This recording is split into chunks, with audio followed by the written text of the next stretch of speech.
I will say it absolutely straight for anyone who comes from that perspective, coming over here taking our jobs. They're not coming over here taking our jobs. They're coming over here doing our jobs that no one else is available to do. And we couldn't run our health service without it.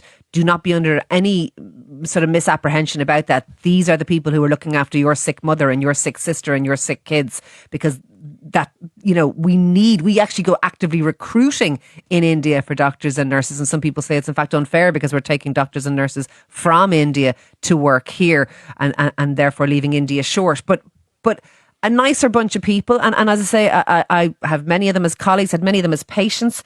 There was Indian little kids in my kids' school. And indeed, my eldest son got his first job working in a local Indian restaurant that we used to go to all the time. And his bosses and his colleagues there were all Indian and unbelievably decent people. And I actually don't understand where this is coming from at all.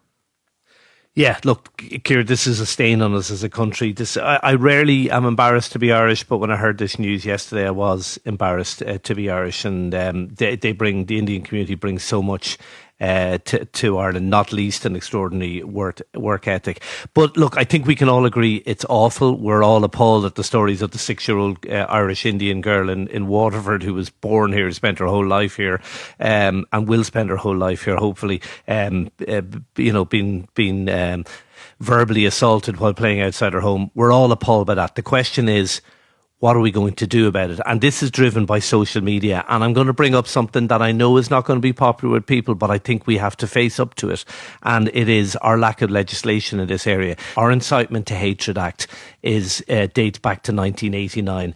In the last 36 years, there's been 7 successful prosecutions under that act. It is quite patently not built for the internet era. And the problem is now, we had up until a couple of years ago politicians driven by those who were pushing identity politics. And I think that was a mistake and overkill. But now we've gone to the other extreme. And we have politicians being overly influenced by people who are afraid or who say we're being woke if we deal with this issue. It is not woke to deal with hate, and we have to update our legislation to take account of the fact that there is hate going on and on a racial basis online, and we need to do that, Ciara.